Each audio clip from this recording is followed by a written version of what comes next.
So yung mga quantities na to tulad ng speed, cost, distance, time, velocity, these are the things that we use, okay, to be able to quantify certain parameters. So tawag natin sa kanila ay mga physical quantities. Okay, so physical quantities like speed, then silabin natin ang velocity, distance, and time. Okay. Bawat isa sa mga physical quantities na yan ay merong unit of measure. Okay. Sa speed, ang ginagamit natin na unit of measure ay meters per second, or sometimes kilometers per hour, or in some cases, miles per hour. In certain countries, it's miles per hour. Velocity, ganun din. Okay? We'll talk about kung anong difference sa speed and velocity mamayang kaunti. Okay, and then distance, we say, sometimes we say it in meters, sometimes we say it in centimeters, diba? Sometimes we say it in feet, and then minsan kilometers, and so on and so forth. And then pag time, ang unit na ginagamit natin is oftentimes tinatawag natin seconds. Okay, so may iba't ibang klase ng unit of measure. Like for example, itong meters per second, okay, meter, centimeter, kilometer, okay, they are classified under what's called SI units.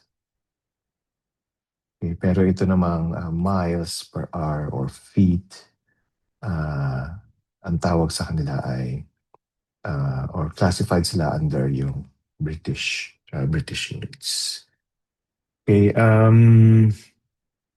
we don't know yung origin nung ano na to, nung units, nung unit of measure to. Well, we do know yung origin ng unit of measure, but hindi natin alam kung bakit may differences. I suppose yung dahil sa countries, but we do know how to sort of convert one unit of measure from another unit of measure, and we'll talk about it a bit later. Okay, to be able to quantify itong mga quantities na ito, okay, kasi syempre iba-ibang distances o iba-ibang lengths yung pinag-usapan natin. Okay, we also use prefixes, okay, dun sa ating units of measure. Okay. Okay. So dito we have these physical quantities. Sa table na ito makikita niyo itong iba't ibang physical quantities nito. Yung SI units nila, yung corresponding na British units. Okay, and then yung conversion nila from SI to British, and then British to SI. So for example, we have lengths, meters, foot, meter pag SI, British pag foot pag British, and then conversion yun, for example, is 1 meter is to 3.28 feet, or pag British to SI, it's 1 feet to 0.3048 meters. We have mass, sa SI it's kilogram, and then sa British it's pound. Then sa SI to British it's 1 kilogram equals 2.2, and then from British to SI it's 1 pound to 0.45 kilograms. Okay, so ang constant lang na unit of measure or physical quantity na pare-parehong unit of measure is time. So pare-parehong second yung ginagamit, which is a good thing. Okay, kasi hindi na tayo kakalituhan kung halimbawa pumunta ka sa UK, they also use seconds there. Pero syempre iba yung ginagamit nilang unit of measure. For example, sa US, miles. So that will be a bit confusing kasi kailangan mo pang mag-convert. Okay, so some other quantities like temperature. We use Celsius. In some countries, they use Fahrenheit. Volume, in some countries, they use cubic meter or cubic feet. Then meron din liters and then milliliters and so on and so forth. Sa force, we use newtons or in some countries they use pound force and then meron ding unit na Pascal. So ito naman yung iba't ibang prefixes na ginagamit to sort of help us in terms of describing sizes. Okay, so for example, instead of saying 1,000 meters, we just say 1 kilometer. We have a prefix called kilo, which corresponds to 10 to the 3 meters. For centimeter, so 1 centimeter, ang centi corresponds to 1 over 100.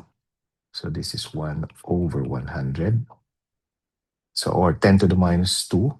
So 1 centimeter is 10 to the minus 2 meters. Millimeter is 1 over 1,000. Okay, kaya 10 to the minus 3. Micrometer is 1 over 1 million. Okay, so 10 to the minus 6. And 1 nanometer is 10 to the minus 9 or 1 over 1 billion. Okay, you can use these prefixes sa iba't ibang types ng physical quantities. Like for mass, you have gram, so you use it like this. So we have 1 milligram for 10 to the minus 3 grams.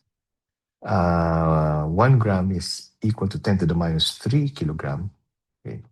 And then 1 microgram is 10 to the minus 6 grams or 10 to the minus 9 kilogram. For time, we use 10 to the minus 9 seconds or 1 nanosecond, for example. 1 microsecond or 1 millisecond. So iba't ibang types ng prefixes na ginagamit. Okay. Okay. Now let's talk about how we describe yung behavior ng mga objects. Okay.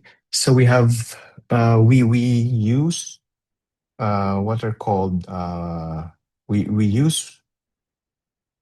describe the behavior of physical systems by what we call models. Okay.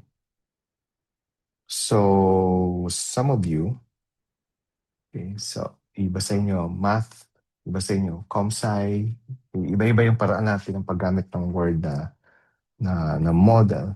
Okay, but if you really think about it, when we say model, we sort of it's the way we describe a system in order for us to quantify yung system na yun. Okay, like for example, when you throw a ball, okay, you model a ball as a point object. Okay, so for example, binato niyo yung bola na yan papataas. Okay, so we model the ball as a point object. Okay, and this is one of the assumptions that we make in the model. Okay, bakit natin minomodel to as a point object? Okay, because merong dimensions yung bola. Okay, it's easiest to describe it as a point object because hindi na natin kailangang i-describe yung rotation, for example. Alam natin na pag nagro-rotate ang object, pwedeng mag-curve yung trajectory niya.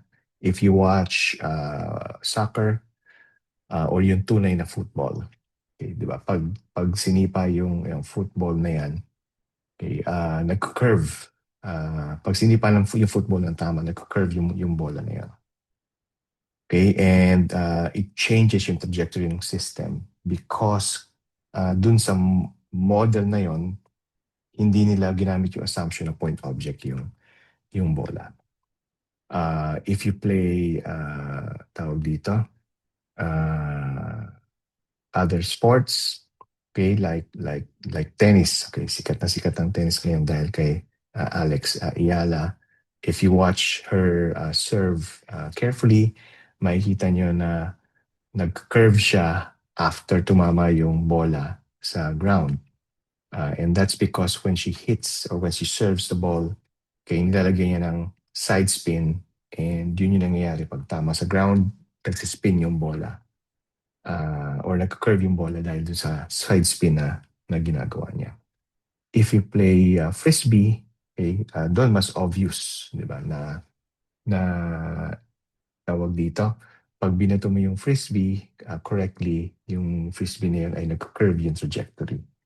And yung pag-curve ng trajectory na yun, okay, makes it difficult to describe yung objects. So if you want to describe objects, the behavior of objects in a simple manner, okay, we use certain assumptions, and those assumptions are included in the model. So these models are called idealized models, okay, because we don't really, or we use nga itong mga assumptions na ito. Okay, but in reality, okay, iba yung nangyayari. So the role of science or the role of physics is to start with simple describing the simplest behavior. Okay, so the simplest model. So you consider assumptions like yung pinaka-common na assumptions is lahat ng objects ay point objects.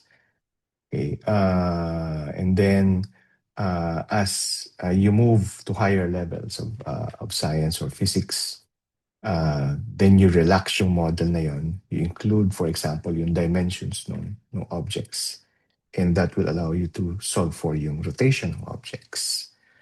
Okay? Then you include kung ano pa yung mga peculiarities sa mga objects na yan. Like if you're considering yung speed ng kotse, then you consider yung shape ng kotse, di ba? And that's what F1 tawag dito, F1 engineers do. Okay? So, ganun yung nangyayari when we're doing science. And since you're beginning with fundamentals of classical physics, we start with a model where we say ng object ay point object. Ang isa rin kinaganda niyan, of course, is that if we model object as point objects, then it will be easier for us to sort of draw yung mga objects, di ba? Kasi dahil point objects nga sila, okay, this point, okay, we can say na yung point na yan, okay, yan ay kotse. Okay, because a car is a point object. Okay, or yan ay isang tao. Okay, so ito ay okay, and that's because ang assumption nga natin is yung lahat ng objects ay point objects. So we model these quantities as point objects. Okay, and until we discuss rotational motion, okay, we're going to consider or use this assumption na lahat ng objects ay point objects. Okay, so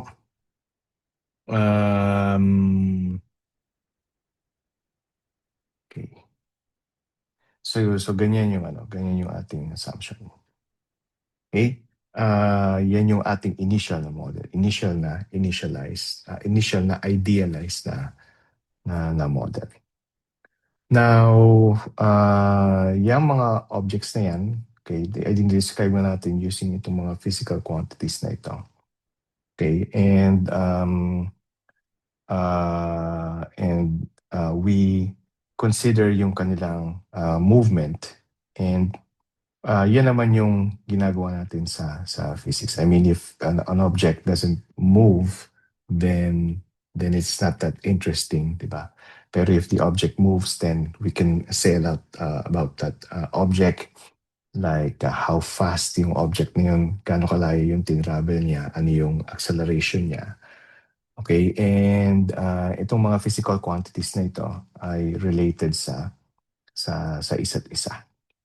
Okay, using mga equations which we will call kinematic equations and we will discuss a bit later. Okay, but one kinematic equation na commonly natin ginagamit, okay, is distance equals speed times time. Okay, so this is distance equals speed times time. Now I'm mentioning this because this is one way to check whether yung isang kinematic equation is correct. Okay, or whether even when you're doing exercises, whether yung solutions ninyo ay correct din. So what is that method to check for correctness? It's called, oops, sorry. It's called dimensional consistency. Okay, so i-check nyo kung dimensionally consistent.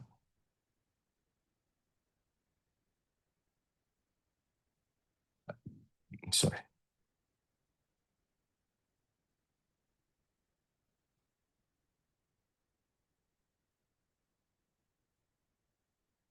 Dimensionally consistent yung isang equation. Okay, so for example, ang unit ng distance is meter. Ang unit ng velocity is meter per second, and ang unit ng time is second. And if we multiply yung unit ng time with yung unit ng velocity, okay, yung matitirang unit is meter sa right-hand side. And then sa left-hand side, we have meter. Then we say na dimensionally consistent sila kasi both sa left-hand side at sa right-hand side, pareho yung dimensions or pareho yung units na nag-end up tayo, na ginagamit natin. Okay? So, yan yung dimensional consistency. So let's consider an example in a bit. Okay? But for now, let's look at these typical lengths sa universe. So we have this well, anong alam natin na dimension? Pinaka-familiar tayo, of course, is yung human dimension. Okay, then we know, okay, about yung size ng Earth. It's approximately 10 to the 7 meters or 10,000 kilometers. Okay, yung diameter ng Earth. Distance to the Sun is 10 to the 11 meters. And limit of the observable universe is 10 to the 26 meters. On the other end, we have yung diameter ng red blood cell, which is 10 to the minus 5 meters or 10 micrometers.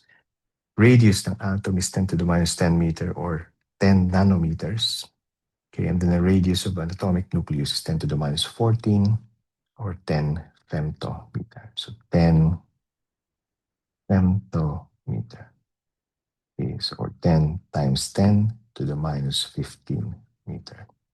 Okay, so ito 10 nanometer or 10 to the minus 9 meter. Then 10 micrometer or 10 to the minus 6 meters. Okay. Oops. Wait.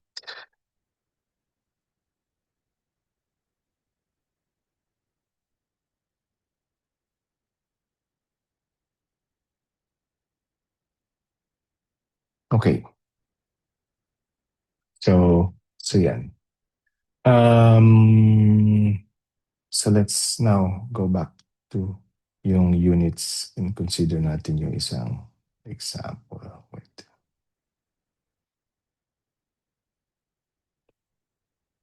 Okay. So halimbawa, we have a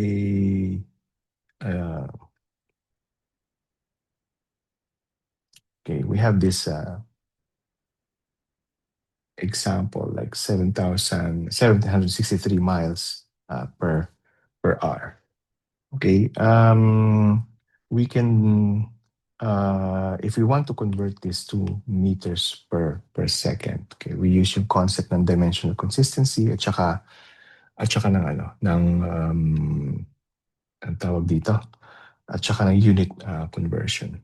So, what do we know about yung distances na ito?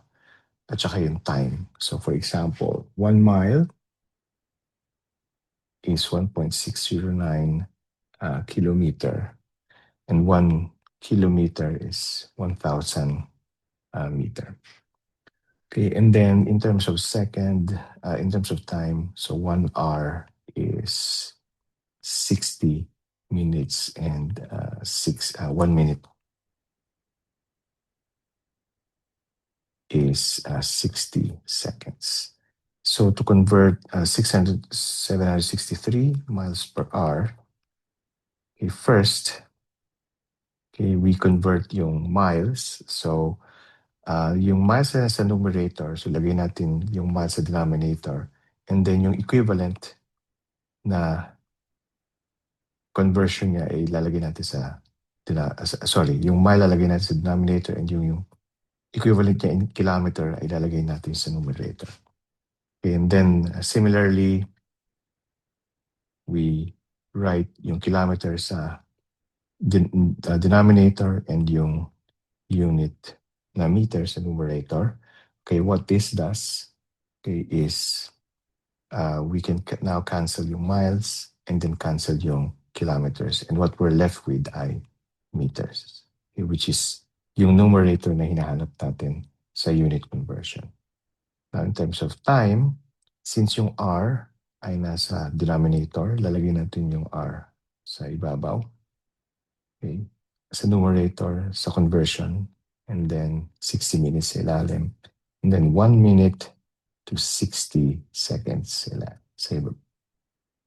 as yung last na conversion natin. So this cancels yung R and this cancels yung minute, and what we're left with ay yung unit na second, okay, which is yung nasa ilalim nasa denominator. Okay, and if we just simply do the mathematics, okay, we end up with 341 meters per second. Okay, so another example. So let's say we have a volume of an object which is 1.84 cubic inches. Okay, so cubic inches. Okay, so in units, we write that as inch, and then i-cube natin yung inch na yun. Okay, and now we want to convert yung cubic inches. We want to know how it is in cubic centimeters. So this is cubic centimeters. And we also want to know what is this in cubic meters. So this is cubic meter. Okay. So we know, yun ang mga alam natin na unit conversion is 1 inch equals to 2.54 centimeters. Okay.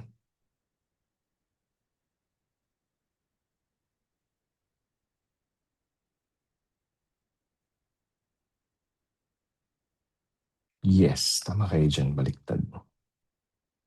Okay, sorry, let me just correct that. Oh, mali.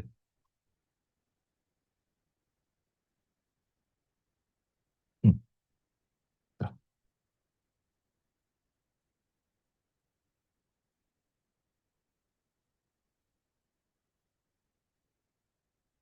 Okay.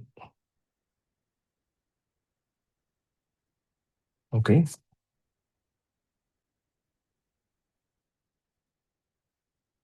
Sinasadya ko lang talagang baliktarin yun para makita kong napipay attention kayo.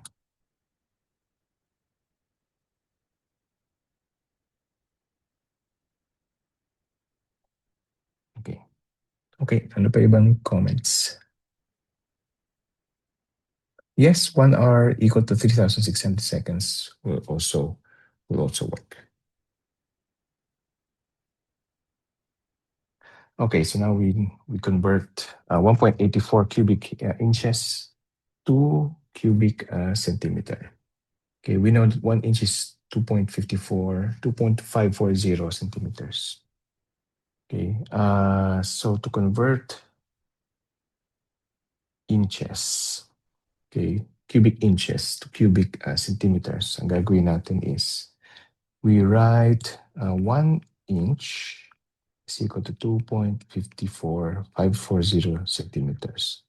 But since this unit is cube, so dapat yung converter natin ay cube din natin.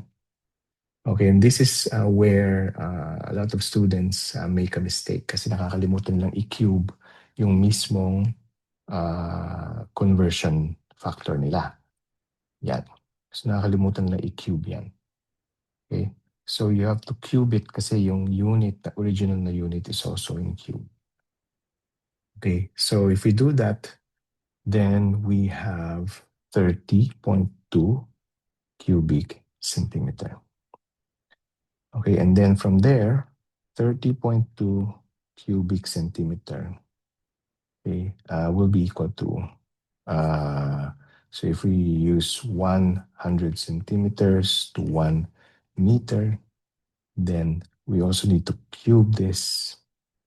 Okay, and if we do that, we have 0.0000302 cubic meter, or 3.02 times 10 to the minus 5 meters, or 30.2 times 10, to the minus times 10 to the minus 6 meter, or if we use a prefix, then we have 30.2 micrometer. Okay, so that's how we do unit conversion. Now, tawag dito, notice that I wrote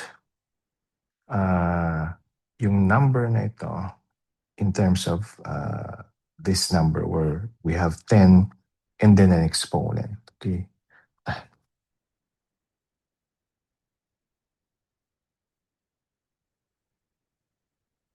Okay. So, of course, ang tawag natin dito sa ganitong klaseng type ng notation is scientific notation. Okay. So if you write a number in terms of dito in terms of 10 raised to certain power, ang tawag natin dyan ay scientific notation. And we use scientific notation para mas madali nga siyang isulat for convenience, di ba? Kikita niyo naman dito na sobrang haba ng number. Okay, and tawag dito, it's easier for us to describe yung number in this way, and then it's much easier than if we use yung mga prefixes, okay, dun sa number. Also notice that we write certain digits, certain number of digits, okay, when we write these numbers, these quantities. Okay, so we call them, yung dami ng digits na yan, we call them significant figures. Okay, so in this particular case, meron tayong 3 significant figures. Okay, so 3 digits, okay, that are significant. So 1, 2, 3. And we preserve yung significant digits na yun, okay, dito, okay, and dito during conversion. Okay, now yung significant figures na yan will depend upon kung ano yung measurement apparatus na ginamit. Okay, like for example, when you use a ruler, okay, tulad ng sinabi sa video kanina, di ba, yung ruler, okay, ay merong dalawang scales. Okay, isa sa ibabaw, isa sa ilalim. Isang scale could be centimeter at yung isang scale could be inches. Okay, and so like for example, like for example, if we have a ruler, saan ba ako pwede magsulat? Okay, dito na lang. If we have this scale, this is a ruler. So may mga large digits and then large lines and then mga small lines. Okay, so like this is of course 0 and this is let's say 0.5 and this is 1.0. Okay, and ito yung centimeters for example. Okay. So sa ruler, ganyan yung nakikita natin. Now, here, ang smallest unit of measure is actually 1 millimeter. Okay. So if this is 1 centimeter, then this is 1 millimeter. Okay. And yan na yung pinakamaliit na kayang i-measure ng ruler. So 0.001 meter. So in this case, you have 2 zeros and then 1. Okay? So when you describe yung tawag dito, yung term na uncertainty, okay, of an object, it will depend on the measuring instrument. Okay, so for a ruler with a scale na centimeter, uncertainty is up to 3 decimal places or 1 significant figure. Okay, so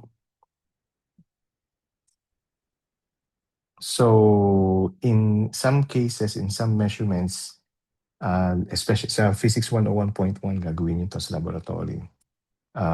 When you do a measurement, usually you write, let's say, 3.14 plus or minus 0.02 meters. Okay.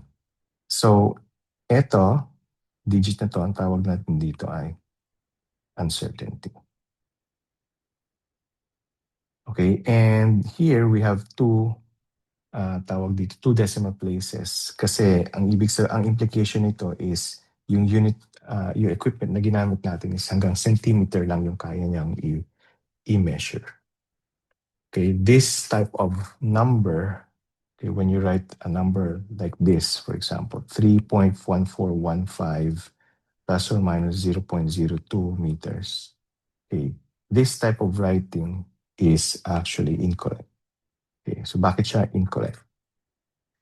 Incorrect siya kasi yung uncertainty is just 2 decimal places, but you're writing, but dito sinulat na merong 4 decimal places. This is incorrect but because these 2 digits does not make sense. Okay, it doesn't make sense kasi yung uncertainty mo is up to 2 decimal places lang. Okay, and tawag dito, when doing measurements or when writing your solutions, you have to think about these things as well. So not just yung solution ninyo, but you also have to think about yung uncertainty dun sa solution. If wala tong digit na ito, last digits, itong yung uncertainty term, then you count the number of significant figures, okay, dun sa given. Okay. Sometimes you have more than one physical quantities and yung physical quantity na pinakakonte yung number of significant figures.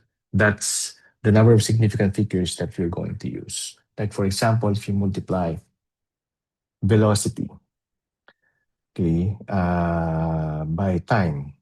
So let's say let's say na 10 meters per second. And then yung time is 4 seconds. So dito merong tatlong significant figures, yung speed 1, 2, 3. Dito dalawa. And when you write this here, siyempre sa calculator, di ba, ang ilalagay sa calculator, for example, is 40.00. For example lang. Okay. Ang pinakakonting number of significant figures dito ay dalawa. So dito ang ilalagay nyo lang ay dalawang significant figures. Okay, so 40 meters. Okay, so this way of writing allows us to describe din yung uncertainty in terms of measuring the system, and it will also give you some idea of what type of equipment yung ginamit. When tawag dito, uncertainty and number of significant figures is also used when describing tawag dito.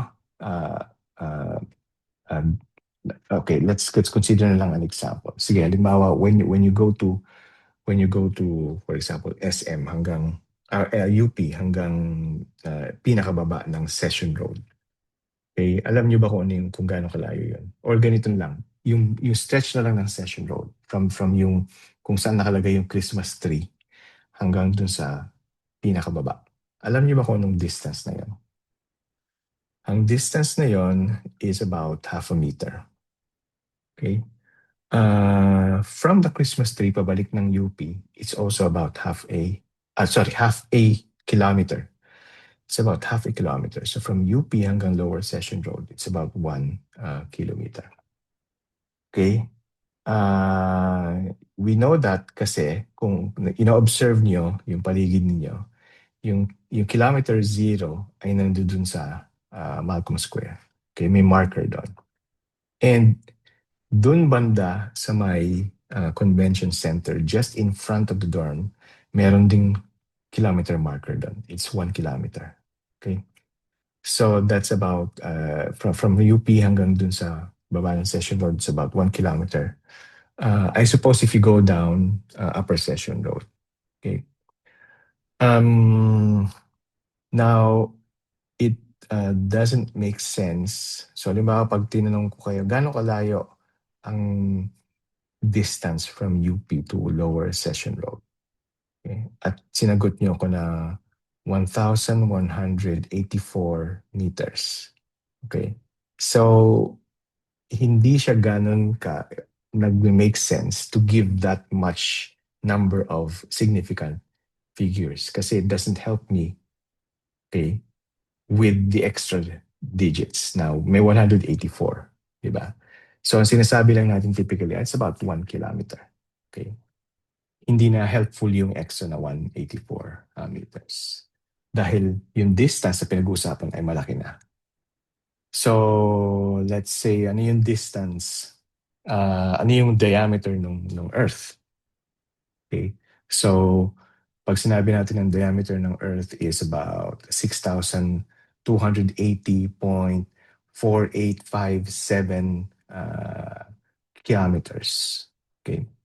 Hindi nagme-make sense yung decimal places, right? Kasi ano bang ginagamit mong ruler, for example, to measure yung diameter? Okay? Ang pinag-uusapan natin dito ay large distances. So yung decimal places ay hindi na rin ay hindi ganong helpful in terms of pag-describe ng diameter ng Earth. Okay, so you can think of yung uncertainty and yung significant figure in that manner. Okay, it depends on yung magnitude ng physical quantities na pinag-uusapan, okay, and yung tawag dito, uncertainty, okay, nung pag-measure ng mga certain quantities. Okay? So, for example, gaano pa ba katagal hanggang sa mag-break tayo? So, if I say na meron na lang tayong 3 minutes, 24, 240 milliseconds. So, hindi yun nakakatulong. Yung 240 milliseconds ay hindi yun nakakatulong. Di ba? Hindi rin siya nagme-make sense. Okay, nasabihin pa yung millisecond na unit if we're considering yung time kasi 1 second is actually fast, relatively fast. if we consider pa yung 240 na milliseconds. Okay. So we just say, meron pa tayong 3 minutes. Okay.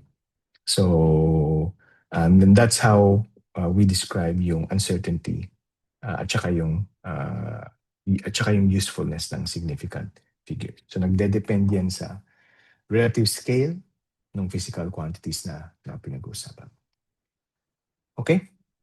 So at this point, do you have any questions?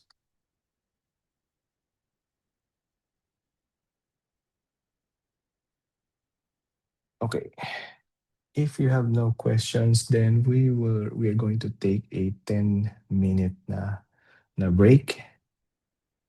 Okay, and we'll come back after mga 11:40. Okay? Around 11:40. Okay? Sige. Magpa-play lang ako ng konting music. Thank you for reminding me. So now we're recording. Okay, so now let's consider itong image na ito. I suppose familiar na kayo dito sa image na ito.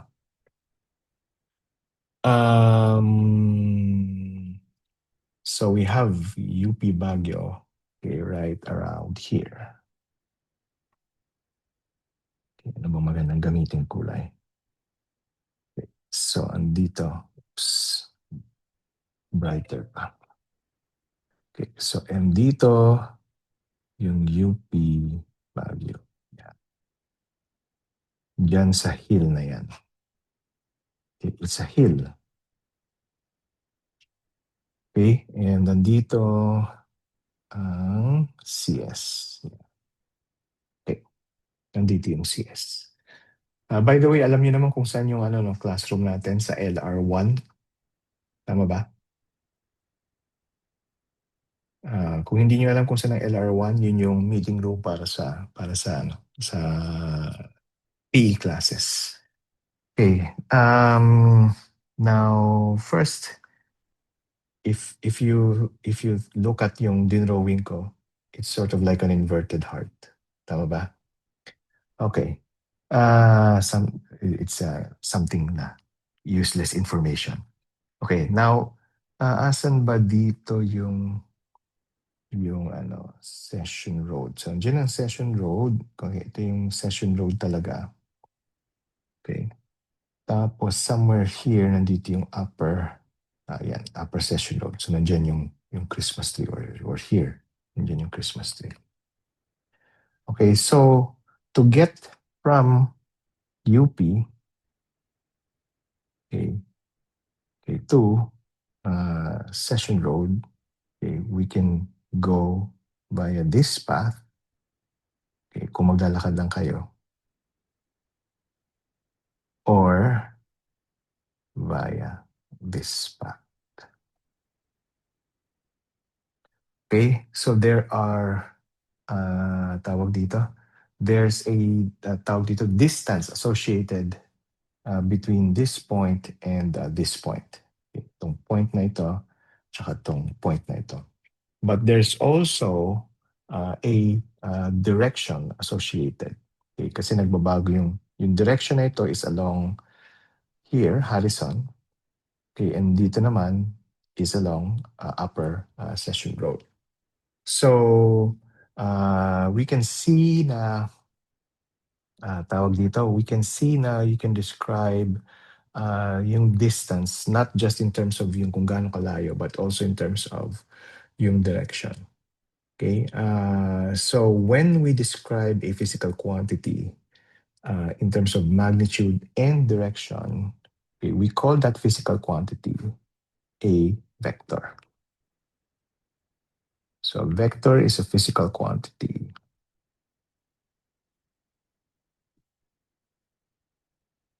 Okay, described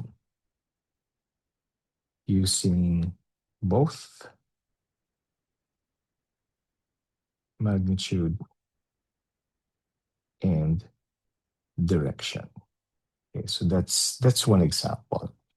Okay, another example is a physical quantity called velocity.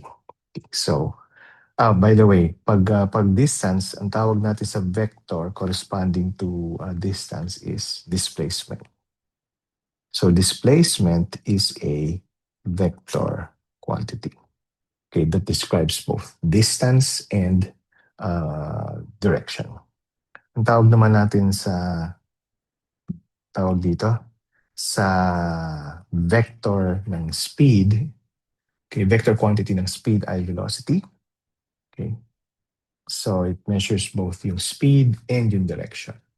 So gaano kabilis siya tumakbo at saan siya papunta. Okay, anong direction siya tumatakbo. Diba? So that's how we describe velocity. And then, isa rin sa mga common na vector quantities na gagamitin natin is called acceleration.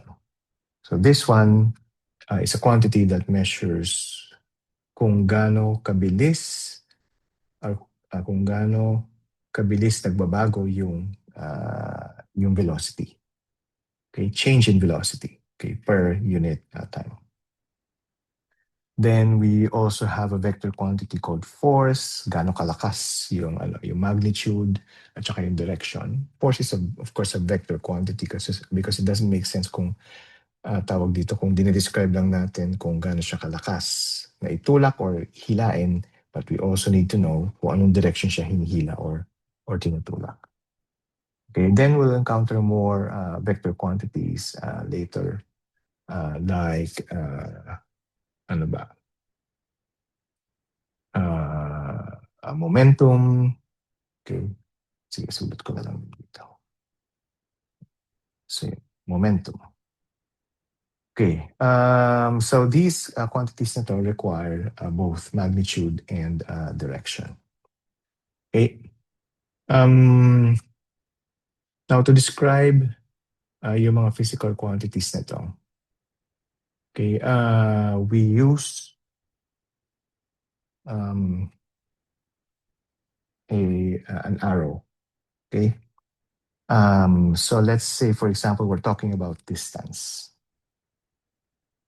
Okay, so if you want to describe yung location or yung pag-move ng object from point A to point B, okay, we say na we draw an arrow like this going from point A to point B. So that arrow describes yung movement ng object from point A to point B. We don't draw the object kasi ang assumption natin, the object is a point object. The model describes an object which is a point object. Okay. So, from point A to point B, yung movement na yan, yung distance na yan, and yung direction, ay yun yung tinatawag natin na displacement. Okay, notice na yung displacement is always tawag dito a straight line. It doesn't matter kung saan siya pumunta. Okay, anong direction siya pumunta. Anong direction yung, ang path yung tinake niya. So, hindi nagmamatter kung dito siya dumaan, okay, kung dumaan siya dito, or dumaan siya dito. Okay, ang nagmamatter lang is yung distance between yung dalawang points na yan. Okay, so if we go back dun sa map, okay, so if we want to describe yung displacement, okay, ganito natin siya isusulat. Drawing tayo ng arrow from UP papunta sa Upper Session Road. At yan yung ating displacement. Okay? So distance from starting point to the end point. Okay, at yung direction is, well, it points towards that. How do we describe yung direction? Well, there's many ways to describe yung direction. Okay, there are many ways to describe yung direction. Okay, one of the ways is to use yung north, south, east, west. Since ito ay map, okay, and I believe na ito yung tamang orientation. Actually, hindi yata ito yung tamang orientation. Okay, anyway. So, north, we use yung north axis and then yung east axis. So this is north and this is east. So we say that it's a few, ang tawag dito, it goes towards the northeast direction. So nagtatansya lang tayo. Diba? If we want to quantify, okay, we put yung north. Okay, so gamit tayo ng brighter colors. We put yung north axis here, okay, and then yung east axis here, and then we use angles. Okay? So, ito tansyahin lang din natin. Let's say this is, of course, yung angle between north and east is 90. So maybe this is about 85 degrees. Okay? So we say na yung displacement is about uh, 300 meters. Of course, sinabi ko na 500 meters kanina, no? But that's a walking distance. But if we estimate it, maybe it's about 300 meters. Again, tansya-tansya lang ginagawa natin dito. Okay, so yung magnitude ng displacement from UP to Upper Session Road is about 300 meters. And yung direction is 85 degrees north of east. So east muna, and then north of east, north ng east. Okay, that's 85 degrees. Okay? So that's one way to describe yung displacement from UP to Upper Session Road. 85 degrees north of east. Okay. So, yan ang isang paraan ng pag-describe ng vector quantity. Okay, using yung northeast na direction. Another way to describe it is using coordinate systems. Okay. Of course, medyo familiar tayo dito. Okay. We use different types of coordinate system, pero yung pinaka-common ay Cartesian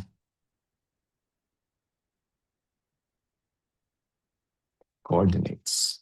So meron tayong x-axis, y-axis, and then x-axis. And usually, nilalagay natin yung sign ng axis na yun. Okay, so we have, in this direction, we say na yan yung positive x-axis, and in this direction, we say na yan yung positive y-axis. Okay? So we use yung kanyang klaseng systems. Ganyang klaseng coordinate na system. Okay? Now going back dun sa vectors, we say na itong vector na ito is a displacement. We don't need to write displacement every time, and we can associate it with a letter. Let's say, for example, displacement. Let's call this D. Displacement D. And para masabi natin na ito ay vector quantity, typically nilalagyan natin ng arrow dyan. Okay, sa book, naka-bold face siya. Hindi tayo pwedeng mag-bold face every time, di ba? So it's easier to write an arrow. Okay. Para indicate na itong physical quantity na to is a vector quantity. And if we write itong absolute value na bar dun sa vector quantities, then we are referring to yung magnitude of the vector. Okay? Okay. Now, what can we do with these vector quantities? We can do mathematics, okay, with these vector quantities: addition, subtraction, and multiplication, and also division. Okay, so how do we add itong mga vector quantities? Okay, if we can describe itong vector quantities in terms of arrows, okay, we can do this in two ways. One way is to do this geometrically. When we say we do this geometrically, let's consider two vectors. Okay, so let's say, okay, so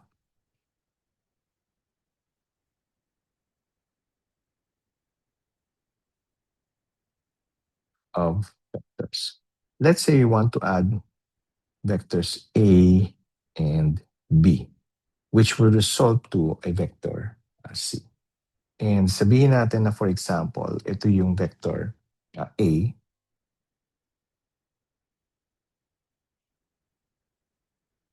Ito naman yung vector B. Okay. So this is vector A and this is vector B. Now, to add these two vectors, actually ginawa ko na pala, nilagay ko yung buntot ng vector B dun sa ulo ng vector A. Okay?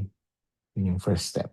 And what I do is, from the from yung buntot ng vector A papunta sa ulo ng vector B, nag-drawing ako ng arrow.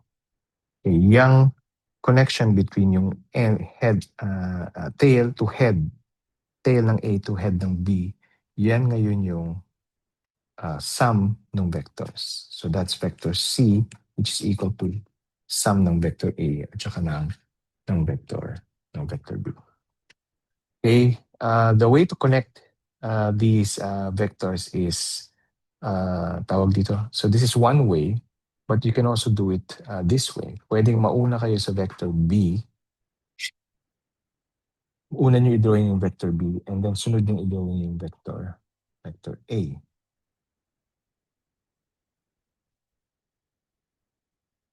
Okay, and then saka nyo gawin yung vector C by connecting yung tail ng vector B to the head of vector A. Essentially, okay, itong vector C na to,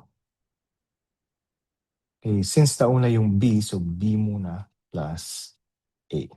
Okay, so that's the sum of B plus A. So makikita natin na yung addition of vectors is associative. Sorry, hindi associative. Commutative.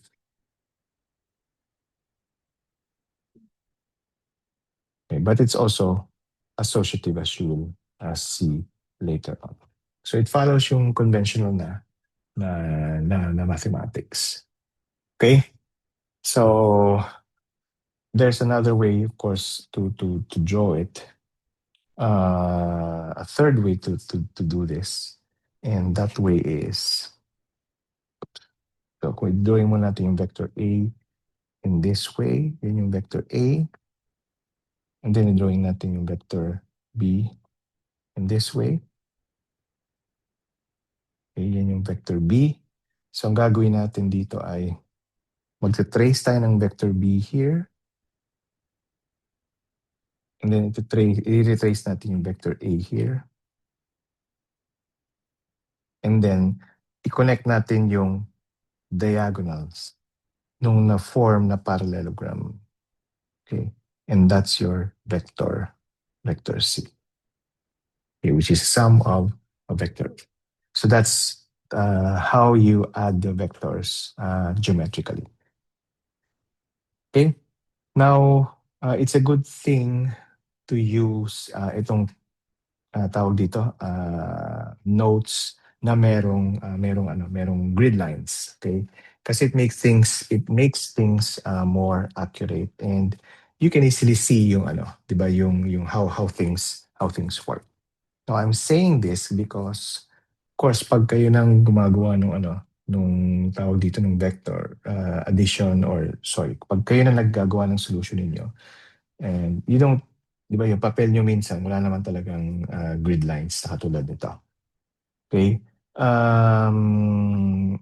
But you still need to be as accurate as possible. Otherwise, hindi nyo makukuha itong ganitong klaseng result.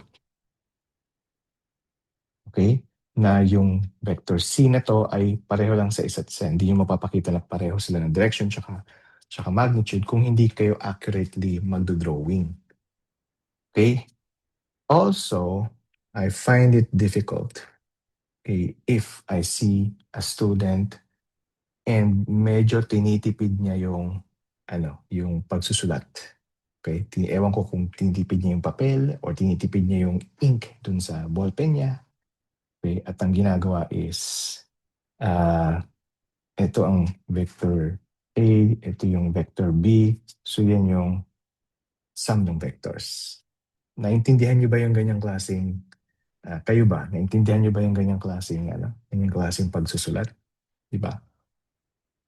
So, of course, pag yan, di ba, imagine niyo kayo yung teacher, nakakita kayo ng estudyante niyo na ganyan ang handwriting. Ma-appreciate niyo ba yung ganyang klaseng solution? Hindi niyo alam kung naintindihan niya yung ginagawa niya, right? So, sinasabi ko to kasi I don't want you to do that mistake. It's a mistake kasi you're not showing that you understand you understand what you're doing. You understand vectors, okay, specifically. Okay, so when you do things, you have to do it tawag dito, accurately, and you have to really tawag dito, blow up yung yung pag-drawing ninyo ng mga vector quantities para clear yung inyong solution. Okay? So these are two vectors. If you want to add more vectors, so ganun lang din ang pwede nyo gawin. Okay, so just tawag dito, line those vectors up head to tail. Okay, tapos tignan nyo yung resulting na vector. Okay, by tawag dito, by connecting yung tail ng unang vector dun sa head ng huling vector. Okay, so let's consider an example. So let's say yung vector A natin, ito yung vector B, and then ito yung vector C.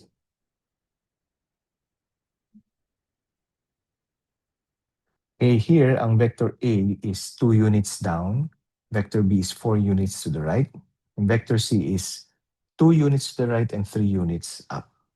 Okay, nakikita nyo naman So 2 units down, 1, 2, and then 4 units to the right yung B, 1, 2, 3, 4, and then ang C is 2 units to the right, and then 3 units upward. Okay. So if we want to say na what's vector D, which is the sum of vector C, how do we do that? Again, we start with the first vector, A. Okay, first vector A, yung vector A, and then vector B, 4 units, and then vector C, okay, ganyan.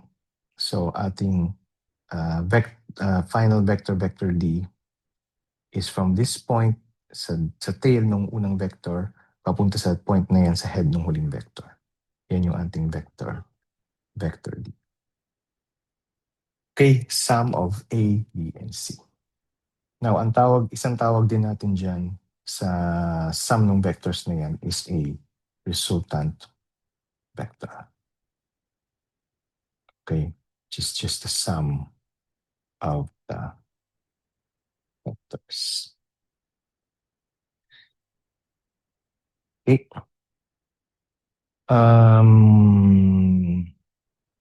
Okay, so dagdag lang ako ng isa pang page dito. Okay, you can also do vector dito vector subtraction. But first, let's consider this. So if we have vector A like this, then ito naman, kung saan opposite yung direction niya, is vector na negative A.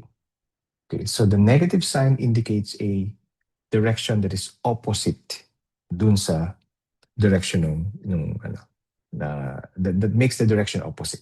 Okay, so if we have vector A in this direction pointing towards that direction, and then if we put a negative sign, multiply this A by a negative sign, then it changes direction towards the opposite direction by 180 degrees. Okay, so we can write 180 degrees. Okay, change in direction. So now we can add, okay, if we go back to this example, okay, na ito yung A at yan yung B. Okay, so let's say na ito yung A, and then ito yung B.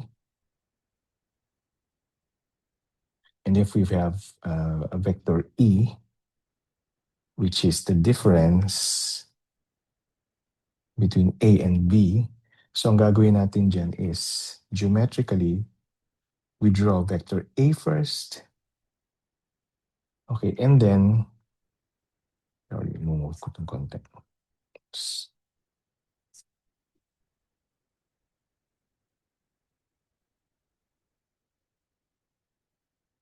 And then, I draw vector B. Now, vector B is in this direction, but vector negative B, dahil may negative sign ka na dyan, papalitan natin yung direction ng B. Okay, so ganyan. So yung ating resultant vector ngayon ay ito. Yan na yung vector E. So yung vector E na yan is A minus B. Of course, alam natin ang subtraction is non-commutative. Okay. So if we have another vector F, for example, which is B minus A, this time, ang nilalagyan natin ng negative sign ay yung A. So first, i-draw muna natin yung vector B.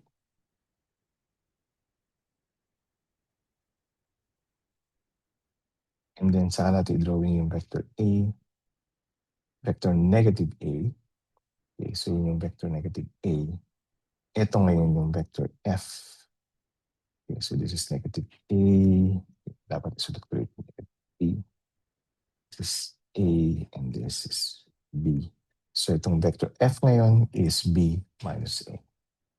Okay, and this makes sense, of course, because A minus B is just equal to negative B minus A. And makikita natin yan dito na opposite sila in direction.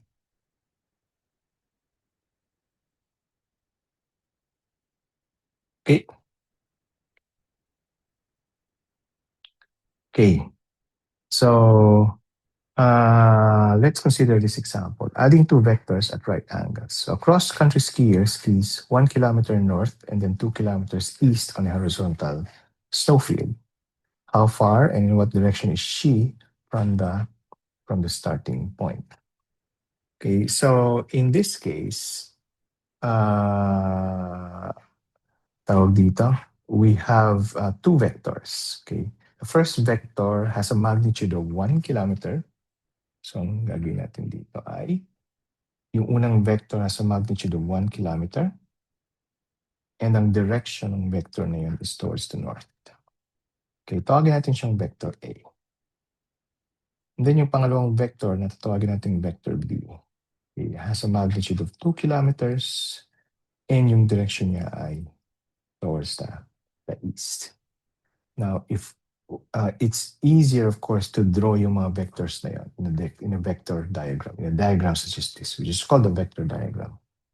Okay, so di ba mas klaro. So 1 kilometer to the north and then 2 kilometers to the east. So ano ngayon yung tawag dito, how far and in what direction is she from the starting point? Ang pinapahanap dito, of course, is the resultant displacement. And dito sa figure, dinrawing na yung resultant na displacement from the starting point here to the end point here. Okay, we can determine yung displacement niya by recognizing na ito ay isang right triangle. So to determine yung resultant displacement niya, yung distance, so tawagin natin ito na yung resultant displacement is vector C. And yung magnitude ng vector C can be written as this or simply as C without the arrow on top. Okay, is obtained from the magnitude of A squared plus B squared, then square root. Alam natin na ito yung magnitude for a right triangle, for the hypotenuse of a right triangle. So this is equal ngayon sa 1 kilometer squared plus 2 kilometer squared squared. And yung vector C, yung magnitude ng vector C is then 2.24 kilometers.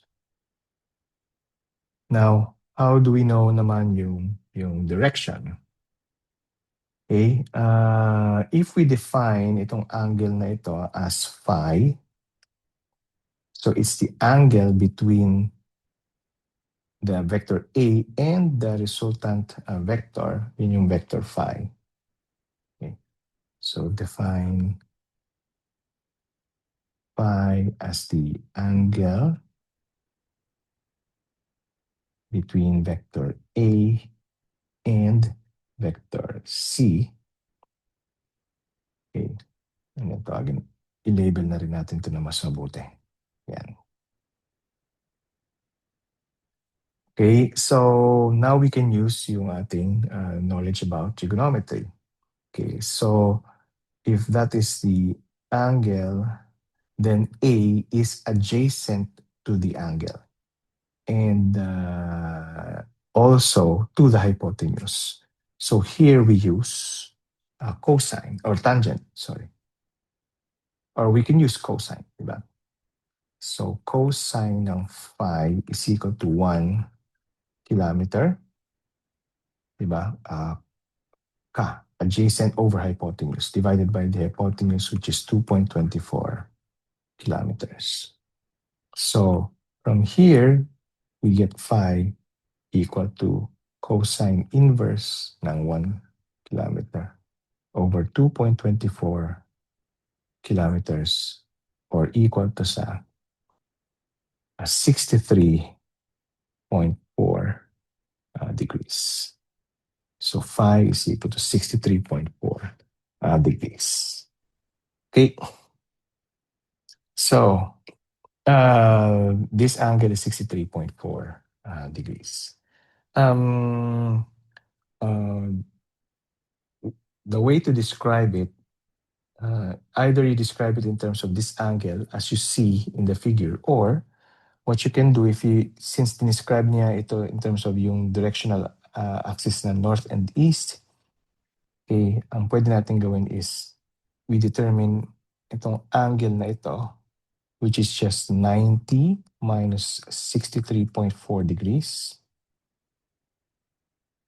Okay, and that's about 26.6 degrees.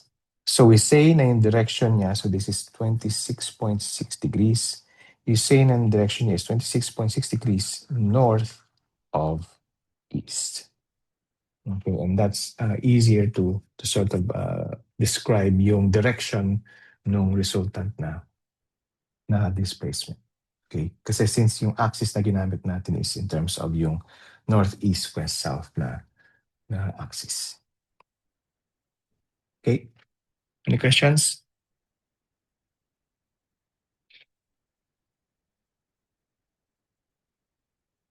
Yes, of course. So, ang question ng isa sa mga klase ninyo, if vectors are involved in the future, yes, vectors will be very much involved. Maraming vectors na gagamitin in the future.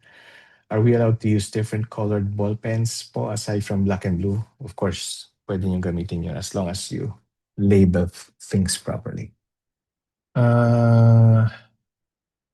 Another question is, will you send din yung PDF ng notes? Yes, yes. Notes and yung video. Okay. Makikita niyo yan mamaya after ko i-send yung notes, yung lecture notes. Okay? Okay. Sige, pag may tanong kayo, just ask them. Okay. So that's one way to describe yung vectors in terms of geometry. Okay. What's another way? Okay, dito muna.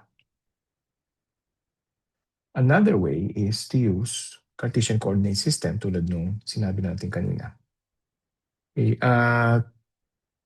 so we use a Cartesian coordinate system in this way. So alam naman natin ang Cartesian coordinate system, di ba? So, ganyan. And it's easier if we define yung positive x tsaka positive y in this way. Yan yung conventional na way to do things. Okay? So, medyo bitin yung linya.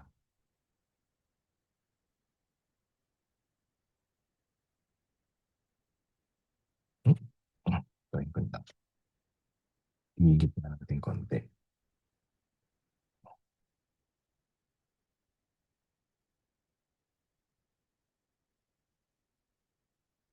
So plus x plus y. So, ang isang ginagawa natin to describe a vector is to draw it like this. So, let's use blue. Napalitan na lang natin ito ng black. Yan. So, if we have a vector A, for example, yan yung vector natin. That's vector A. Anong paraan ng pag-describe natin dyan? So, we say that its vector A is 1, 2, 3, 4. Okay. 4 units along the x-axis, and then it's 1, 2, 3, 3 units along the y-axis. Okay.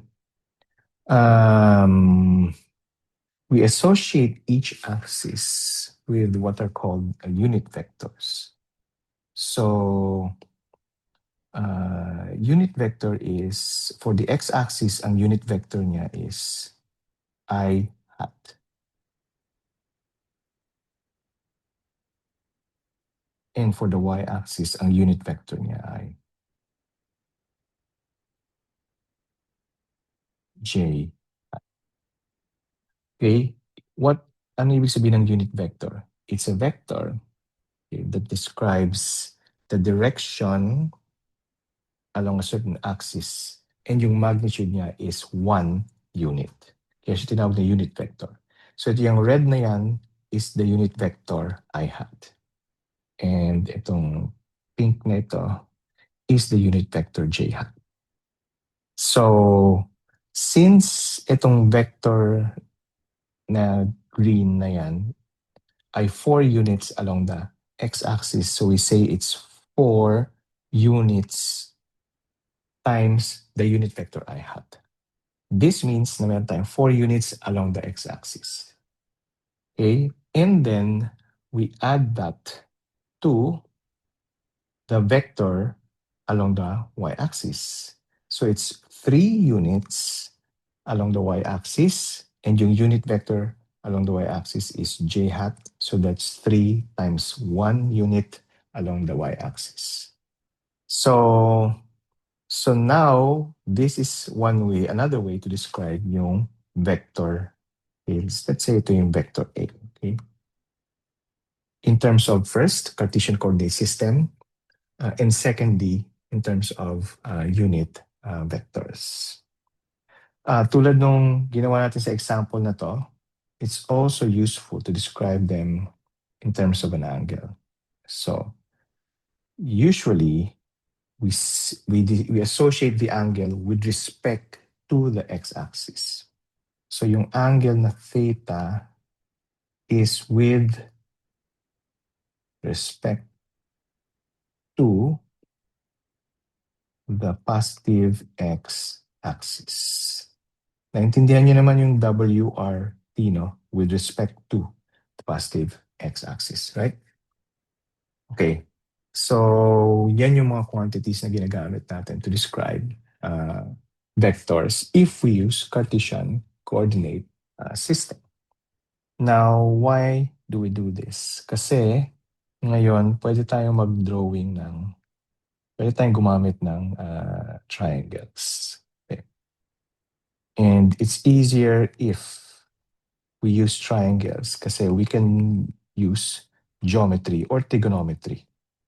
So this is the triangle that describes tong vector A na to.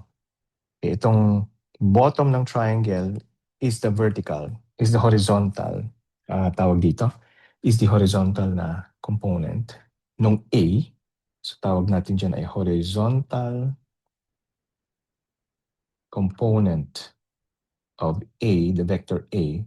And then yung vertical side ng triangle is called the vertical component of A.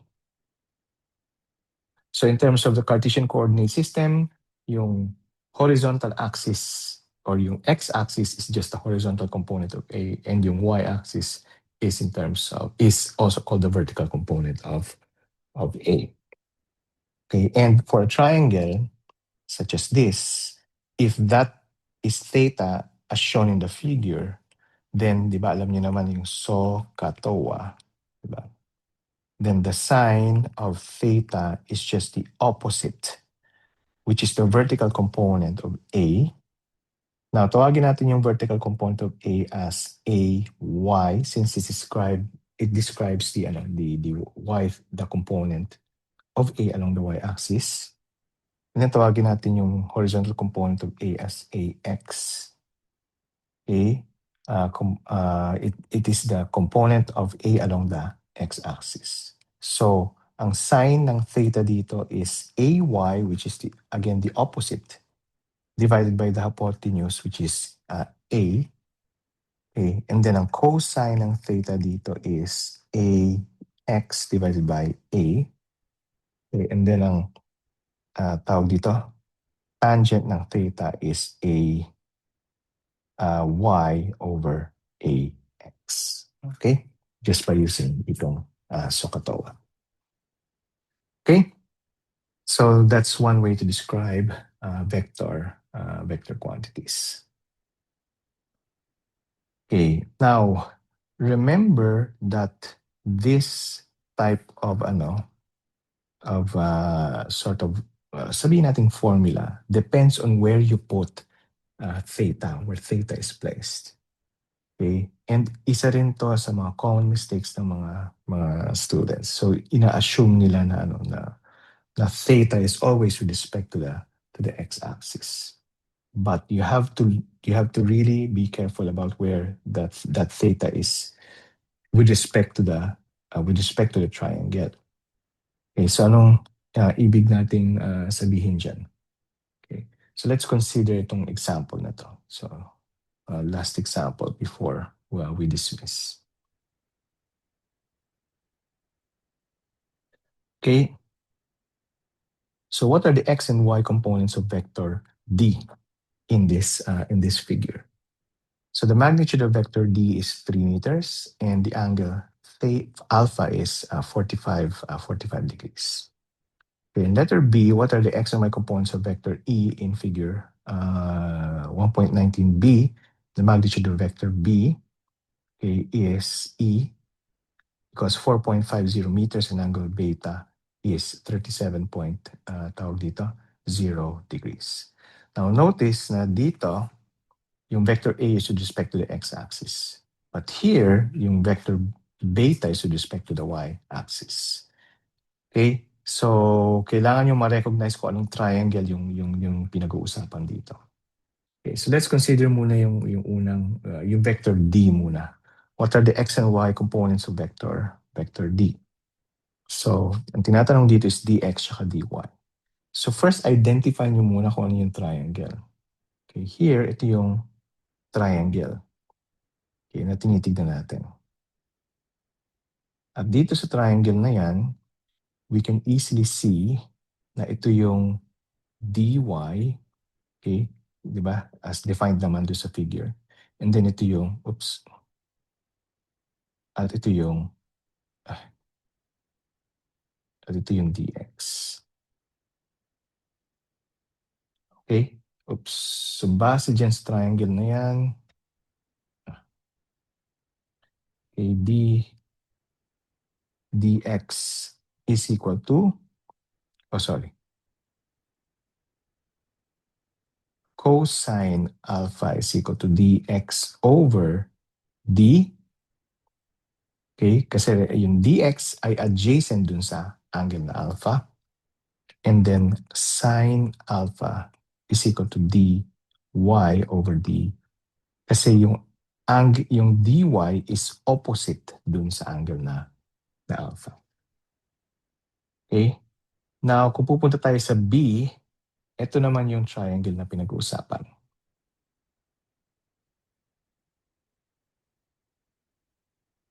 Okay, now as defined from the figure, this is EX and this is EY. Now notice, okay, na ang opposite ng beta is yung EX. So which means that if you use yung SOHCAHTOA, okay, ang sign ng beta is the opposite divided by the hypotenuse. In this case, yung opposite ay E x divided by the hypotenuse E, and yung cosine beta is equal to adjacent ng angle beta, which is EY over E. Okay? Yung beta, again, is with respect to the y-axis, not to the x-axis. But that doesn't matter. Ang nagmamatter is yung triangle and kung ano yung opposite at saka adjacent na sides with respect to the angle dun sa triangle na yun. Dito maraming nagkakamali ng mga students. Okay? Kung saan yung opposite at saka yung adjacent. You have to look at where the angle is, and yun yung pagbabasihan ninyo. Okay, so we'll complete this the solution to this problem in the next meeting. But I'm going to give you teka lang, a problem, okay? And please try to solve yung problem na ito. Okay,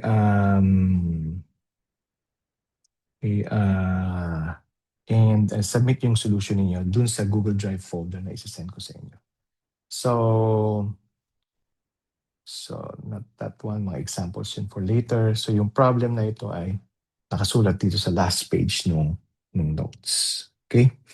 So just try to solve yung problem na yan. So this is just a quiz. Okay, para lang makita natin o mag-gauge natin kung naintindihan niyo yung nangyayari or hindi. And also, ang isang mangyayari din dito is when you submit your solutions, okay, makikita ko kung paano kayo nagsosolve, I'll correct it, and then makikita niyo rin kung paano ako nagko-correct ng paper. Okay? So the deadline is 10 a.m. for your section, okay, and you submit it to your individual folders. And dun sa individual folders niyo, gumawa kayo ng subfolder name Q1, tapos dun you upload yung solution. Okay? Any questions?